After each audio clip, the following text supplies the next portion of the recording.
Hello everyone, welcome you all to Parcham classes. I am Janvi and I take burning issue sections. See, आज हम बात करने वाले हैं जो ये कंट्रोवर्सी अराइज हुई है इंडिया और भारत कंट्री के नाम को लेकर। कहा यह जा रहा है कि जो अपकमिंग स्पेशल सेशन होने वाला है पार्लियामेंट का, उसमें ये नई बिल आ सकती है जिसमें जो इंडिया है उसका नाम बदल के भारत रखा जा सके। हमारे कॉन्स्टिट्यूशन में यहाँ पर इंडिया दैट इज भारत ऐसे डिनोट किया जाता है नाम। तो दोनों ही नाम हमारे कॉन्स्टिट्यूशन में दिए गए हैं। जब कॉन्स्टिट्यूएंट असेंबली की डिबेट हो रही थी उस समय पर भी ये मुद्दा अराइज हुआ था, ये टॉपिक हुआ था कि क्या हम इंडिया रखें। इंडिया नाम तो हमें ब्रिटिशर्स ने दिया है, किस तरीके से हम इंडिया को, जो हमने इंडिपेंडेंट इंडिया है उसका नाम अगर हम इंडिया रखते हैं तो क्या वो हमारा जो एक ईस्ट इंडिया कंपनी से वो जो जुड़ाव है, जो सारी प्री इंडिपेंडेंस की जो चीजें हैं वो एक जुड़ी हुई रहेंगी। साथ ही साथ ये भी कहा गया कि जो भारत नाम है वो हमारे कल्चरल सिग्निफिकेंस को हाईलाइट करता है, तो इस वजह से हमें अपनी कंट्री का नाम भारत रखना चाहिए। तो यहाँ पर फोर फादर्स ने मिलकर फिर कुछ यूं डिसाइड किया कि हम रखेंगे इंडिया दैट इज भारत। अब यहाँ पर बात हो रही है कि हम सिर्फ भारत जो नाम है उससे डिनोट करने वाले हैं कंट्री को। ऐसी स्पेकुलेशंस लगाई जा रही हैं, ऐसा भी हुआ नहीं है। क्यों हुआ है, क्या हुआ है, हम इस वीडियो में डिस्कस करेंगे पूरी कहानी। साथ ही साथ हम बात करेंगे कि ये जो भारत नाम है ये किस तरीके से एंशिएंट हिस्ट्री से इवॉल्व हुआ, किस तरीके से ये जो सब कॉन्टिनेंट है इसका नाम भारत रखा गया। और देखेंगे कि जो डिबेट्स हुई है कॉन्स्टिट्यूएंट असेंबली में उनमें क्या क्या बातें जो हमारे फोर फादर्स थे उन्होंने कही। साथ ही साथ आर्टिकल 1 की बात करेंगे, 58 कॉन्स्टिट्यूशन अमेंडमेंट की बात करेंगे, और हम बात करेंगे यहाँ पे international exhibition come convention centre that is Bharat Mandapam की। सबसे पहले हम यहाँ पे देख लेते हैं लास्ट सेशन में पूछा हुआ क्वेश्चन। मैंने पूछा था कि इंडियन फेडरलिज्म का दिए गए ऑप्शंस में से कौन सा इंडियन फेडरलिज्म का कैरेक्टरिस्टिक नहीं है। तो जो इसका सही आंसर है वह है सिंगल सिटीजनशिप।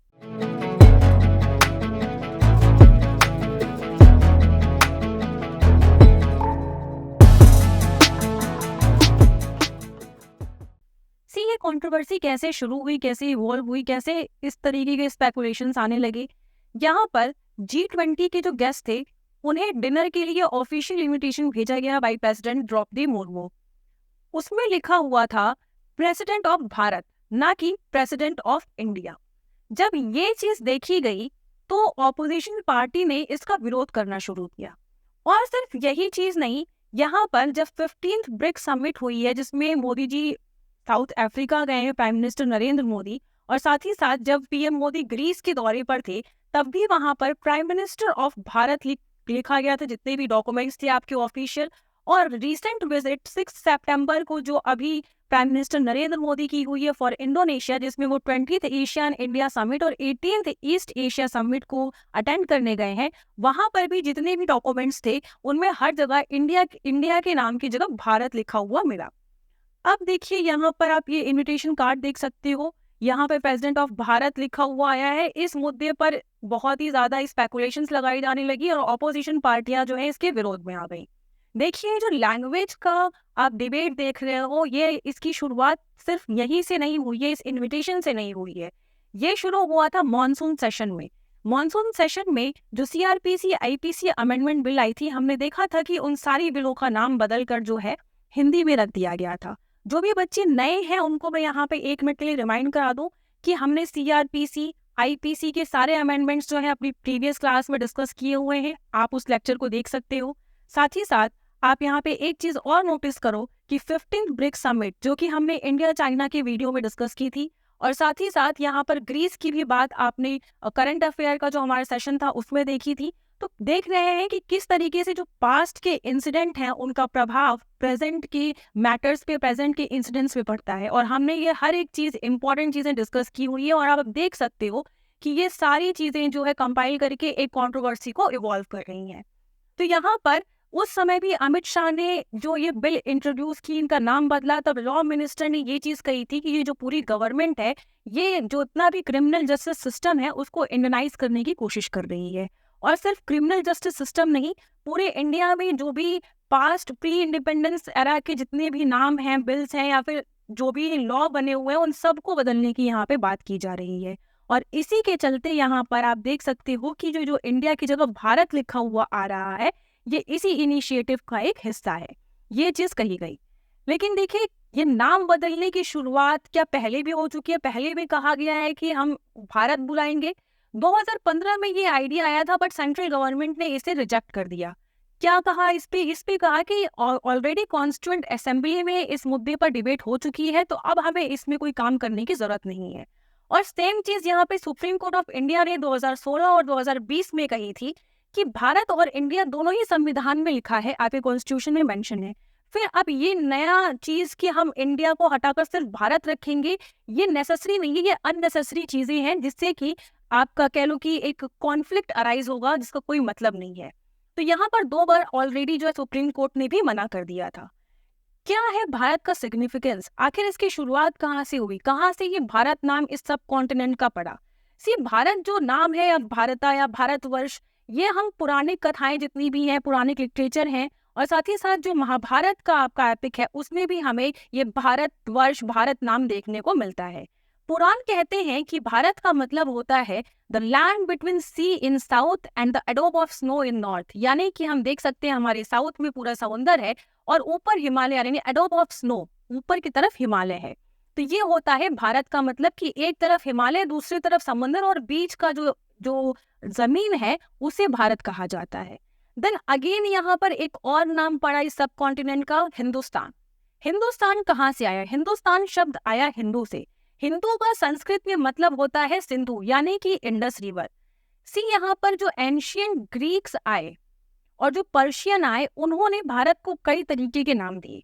तो यहाँ पर जो हिंदू नाम था, वो पर्शियन कॉन्करर्स जब आए तो उन्होंने वो यहाँ पे सिंधु नहीं बोल पाते थे, तो इसलिए यहाँ पे वो एच का प्रोनाउंसिएशन करने लगे और हिंदू शब्द का जो है वो कह लो आपकी हिंदू हिंदू शब्द से इस धरती को डिनोट करने लगे। देन अगेन यहाँ पर एंशियंट ग्रीक्स आते हैं।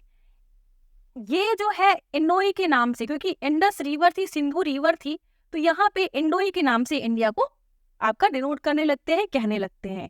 फिर जैसे जैसे ये 3rd सेंचुरी आती है, आपका ये जो ग्रीक्स आपके कॉन्कर्स आते जाते हैं, फाइनली इसको इंडिया नाम से बोलने लगते हैं, डिनोट करने लगते हैं।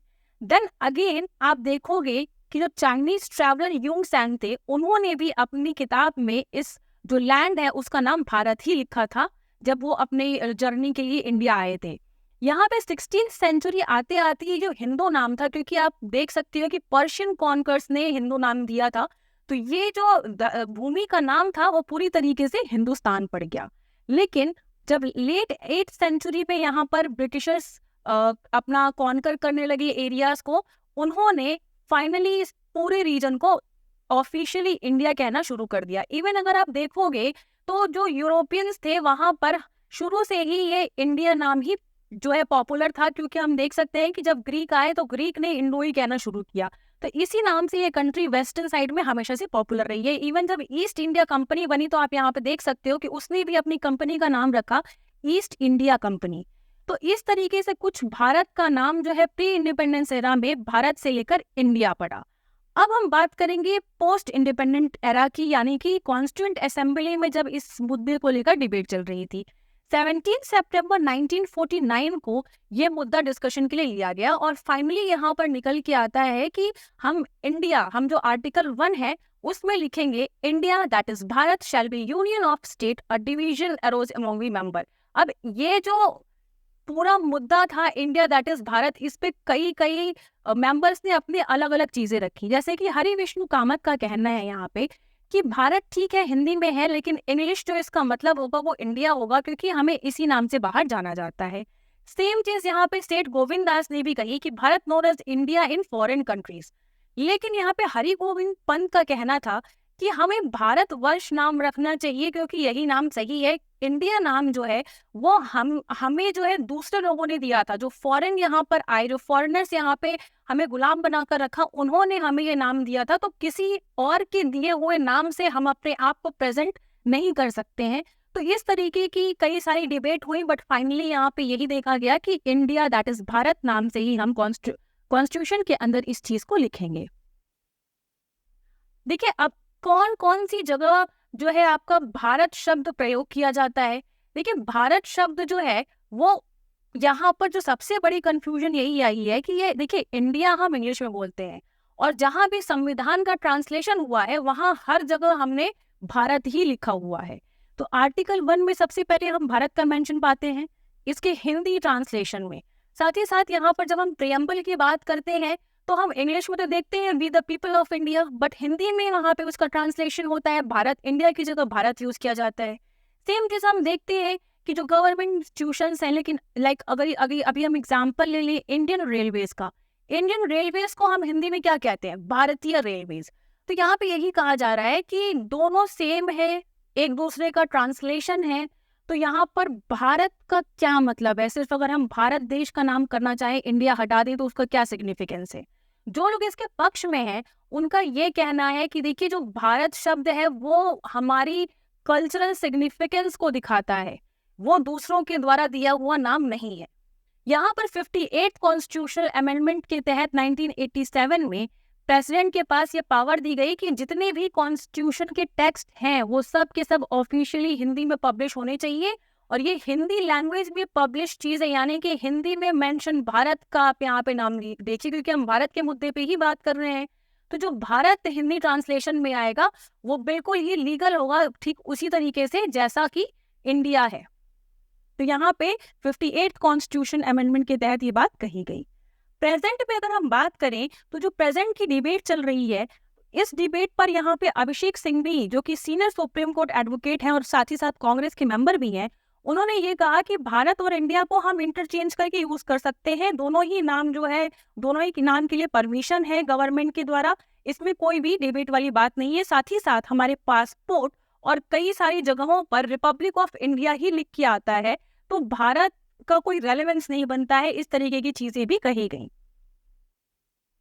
तो ये था पूरा मुद्दा जो हमने देखा कि क्या डिबेट है भारत और इंडिया के ऊपर। अब यहाँ पर क्योंकि G20 इस पूरे कंट्रोवर्सी से रिलेटेड था, तो यहाँ पे एक इम्पॉर्टेंट चीज G20 के बारे में डिस्कस करनी है, वो है भारत मंडपम। भारत मंडपम की क्या कैरेक्टरिस्टिक है, ये जो पूरा प्रोजेक्ट है इसको किस तरीके से डेवलप किया है, क्या इंस्पिरेशन है इसके पीछे, ये सब भी बात करना जरूरी हो जाता है।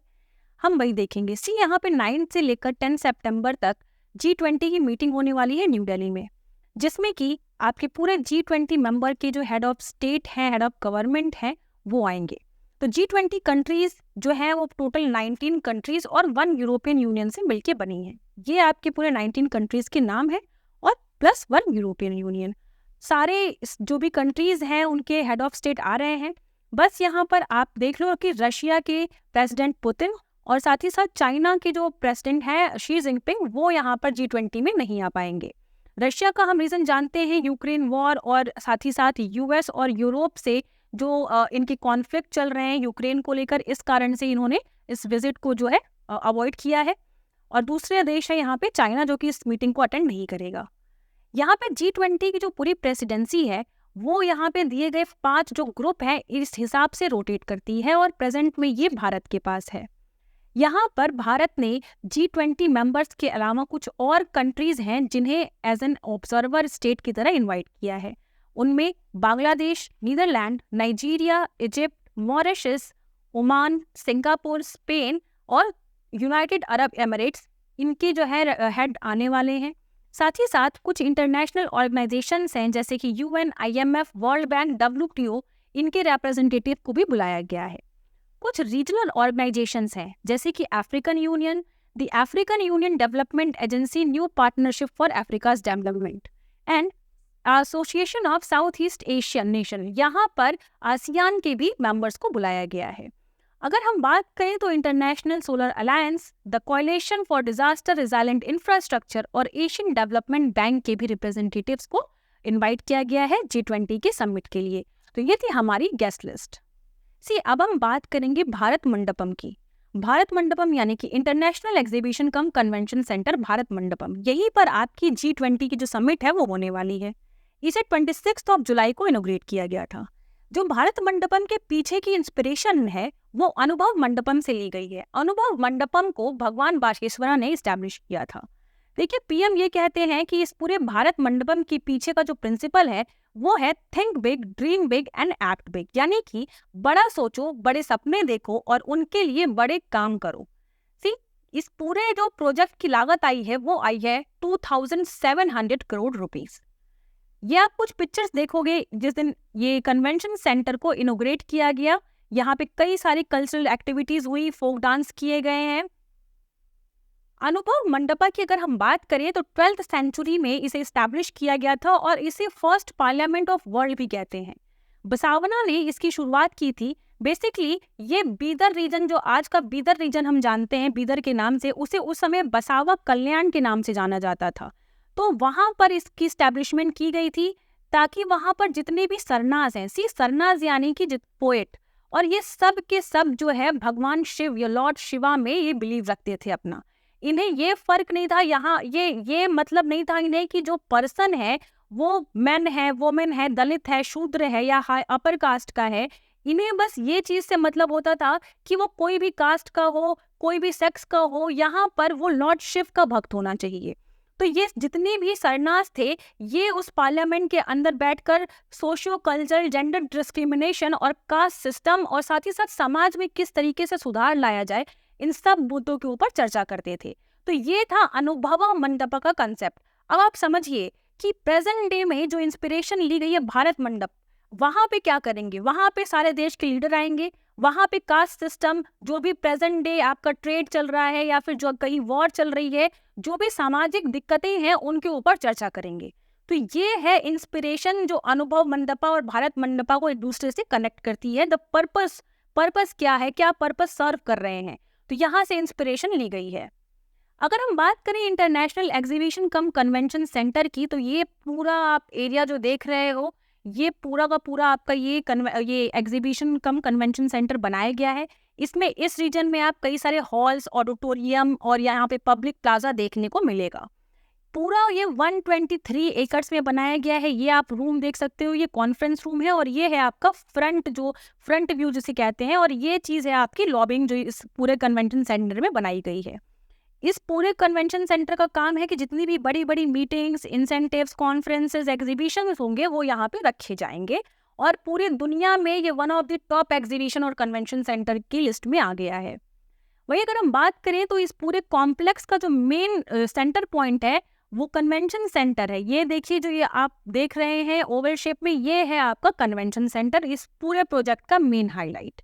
साथ ही साथ यहाँ पर आप देखेंगे कि इस पूरे कॉम्प्लेक्स में multiple meeting rooms, lounge, auditorium, amphi theatres बनाए गए हैं। इसकी पूरी कैपेसिटी 7000 लोग यहाँ पर एक साथ बैठ सकते हैं, जो कि सिडनी ओपेरा हाउस से भी ज्यादा है। सिडनी ओपेरा हाउस आपका कहाँ पड़ता है? ऑस्ट्रेलिया में।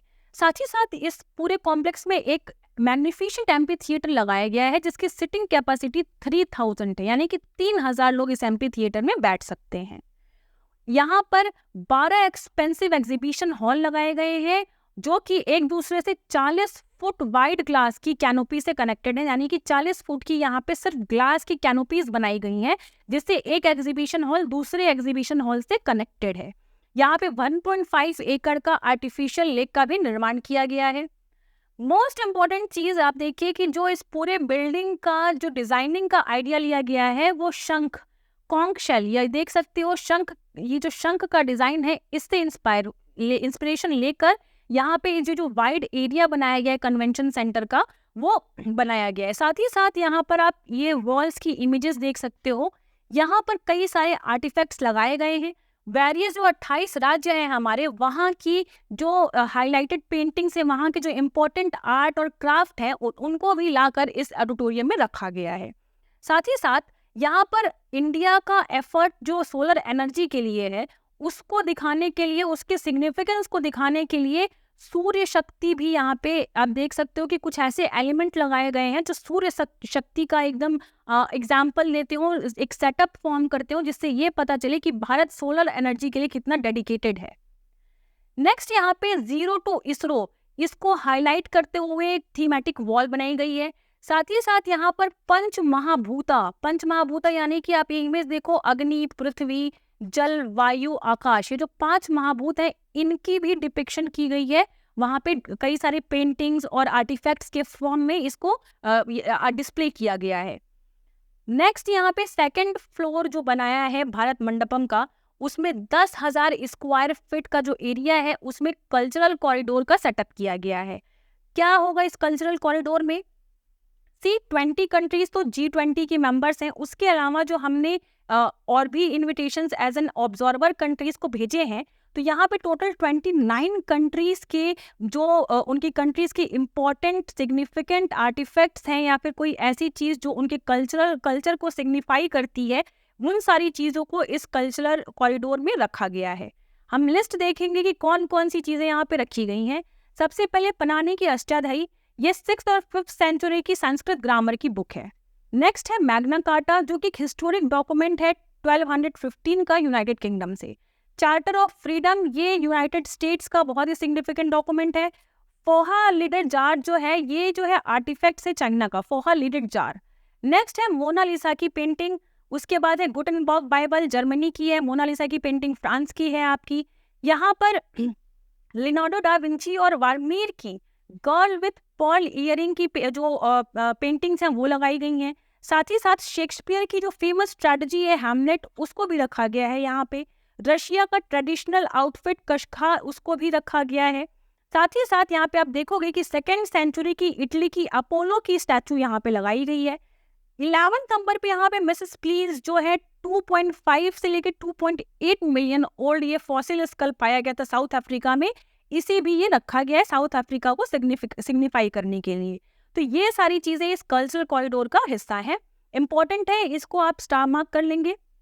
जो पब्लिक प्लाजा बनाया गया है उसमें कई सारे फूड कोर्ट और साथ ही साथ यहाँ पे आपकी म्यूजिकल फाउंटेन्स, ये सारी चीजें बनाई गई है और यहाँ पर टिकट्स लगाए गए हैं सो दैट जो भी पब्लिक इस कन्वेंशन हॉल को देखने आना चाहती है वो यहाँ से टिकट्स लेके इसका व्यू ले सकती है।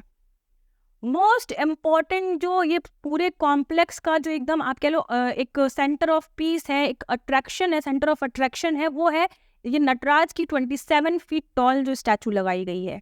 ये स्टैचू अष्ट धातु से बनाई गई है, यानी कि 8 धातुओं से, सोना, चांदी और ब्रास, इस तरीके की कई धातुओं को मिलाकर 8 धातुओं के थ्रू ये मूर्ति बनाई गई है। और इसी के साथ ये दुनिया की सबसे बड़ी स्टैचू बन गई है जिसे अष्ट धातु से बनाया गया है। इसका वेट है 18 टन। और साथ ही साथ अगर हम बात करें तो इसे बनाया किसने है? ये मूर्ति को जो बनाया है उनका नाम है राधा कृष्णन। राधा कृष्णन तमिलनाडु के रहने वाले हैं। तो राधा कृष्णन सतापति ने ये 7 महीने के अंदर इस मूर्ति को बनाकर एक रिकॉर्ड कायम किया है।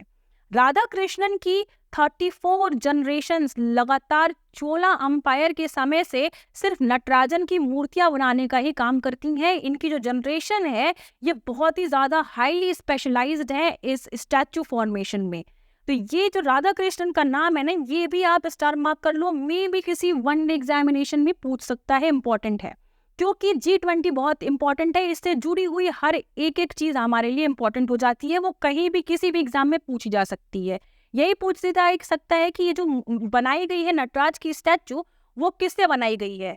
तो यहाँ पे अगर दे देगा गोल्ड, सिल्वर, तो हमें याद रखना है कि ये अष्ट धातु यानी 8 धातुओं से मिलकर बनाई गई है और 7 मंथ के रिकॉर्ड टाइम में बनाई गई है। नटराजन का जो स्टैचू है वो क्या सिंबलाइज करता है? नटराजन का स्टैचू सिंबलाइज करता है कॉस्मिक रे। आप यहाँ पे देख सकते हो कि ये है आपका कन्वेंशन सेंटर, ये है पूरा आपका ये एग्जीबिशन हॉल और यहाँ पर फ्रंट पे रखी गई है आपकी ये नटराज की statue. Now coming to next segment, multiple choice question. आज का हमारा क्वेश्चन है कि in which year was the G20 established? G20 की स्थापना किस सन में हुई थी? आपके ऑप्शन है 1999, 1997, 1998 एंड 2000। आप सब कमेंट बॉक्स में आंसर करें। साथ ही साथ इस लेक्चर की प्रेजेंटेशन की PDF के लिए आप हमारे वेबसाइट पर जाएंगे parchamclasses.in, parchamclasses.in पर जाएंगे, वहां से आप इसकी PDF को डाउनलोड करेंगे। That's all for today. Till then, take care.